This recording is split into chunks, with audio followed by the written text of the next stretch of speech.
ఇప్పుడు లాభం గురించి చెప్దాము. ఎవరైతే ప్రతి ఒక్కళ్ళం మనం అనుకున్నాం, మనం ఏ పూజ చేసినా సరే, ఏ ఆరాధన చేసినా సరే, ఏదైనా ఒక మంచి పని చేసినా సరే మనం దాన్ని తిరిగి పొందుతాము అని. కానీ ఎంత తిరిగి పొందుతాము అనేది ఎలా ఆధారపడి ఉంటుంది అంటే, మళ్ళీ సేమ్ ఈ సెన్సిటివిటీ మీద ఆధారపడి ఉంటుందండి. ఇది మంచిది. ఏంటి అంటే, మనం ఎవరితోనైనా సరే అంటే ఒక ఒక పూజ చేసాము.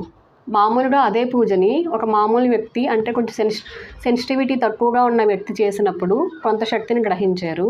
కానీ మనం ఎవరైతే ఎక్స్ట్రా సెన్సిటివ్గా ఉన్నారో అంటే చాలా సున్నిత మనస్కులు ఎవరైతే ఉన్నారో వాళ్ళు అదే పూజను చేసినప్పుడు వాళ్ళు ఆ పాజిటివ్ ఎనర్జీస్ని 10 రెట్లు ఎక్కువ పొందుతారు. వీళ్ళు ఒక 1% పొందుద్ది, వీళ్ళు 10% రిసీవ్ చేసుకుంటారు.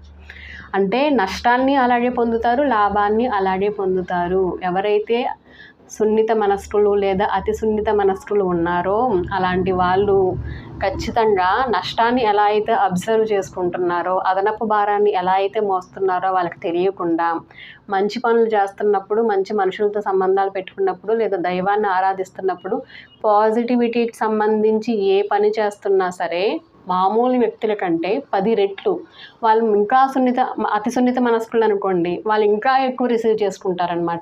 అది వాళ్ళు ఎంత మంచి ఇంటెన్షన్తో, మంచి ఉద్దేశంతో ఆ పని చేస్తున్నారన్న దాన్ని బట్టి దాని ప్రతిఫలం కూడా మామూలు వ్యక్తుల కంటే ఇంకా చాలా ఎక్కువగా ఉంటుంది. ఇదండి లాభం. ఇప్పుడు చెప్పండి, నష్టము లాభము. సెన్సిటివిటీ అనేది ప్రతి ఒక్కరిలోనూ ఉంటుంది. కొంతమందిలో కొంచెం ఎక్కువగా ఉంటుంది. అంటే అతి సున్నితంగా ఉంటారు, కొంతమంది సున్నితంగా ఉంటారు. కానీ ప్రతి ఒక్కరిలోని సున్నితత్వం అనేది ఉంటుంది.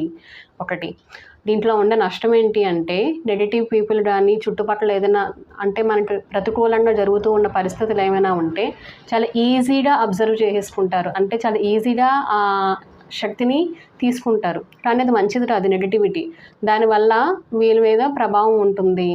కాబట్టి కొంచెం వాళ్ళ ఎనర్జీస్లో తేడాలు వస్తాయి. అంటే వాళ్ళ ఆరాల్లో మార్పులు వస్తూ ఉంటాయి. దానివల్ల వాళ్ళకి తలనొప్పి, నీరసం, అనారోగ్య సమస్యలు, లేదు అంటే ఒత్తిడి ఇలాంటివి అవి మరీ ఎక్కువైపోతూ ఉన్నాయి అనుకోండి. అంటే వాళ్ళ చుట్టూ 24 గంటలు నెగిటివ్ పీపులే ఉండి, నెగిటివ్ మనుషులే ఉండి ఇలాంటివే ఉంటున్నారు అనుకోండి, అలా నెమ్మదిగా డిప్రెషన్లో వెళ్ళిపోయినప్పుడు ఆశ్చర్యపోవాల్సిన అవసరం లేదు.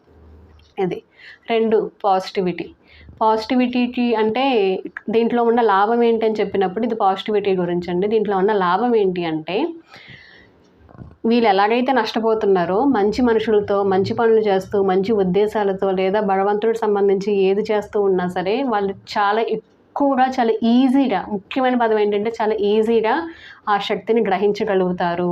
కాబట్టి ఎవరైతే అతి సున్నిత మనస్కులు ఉన్నారో వాళ్ళు కొంచెం నెగటివ్ సిచ్యువేషన్కి దూరంగా ఉంటూ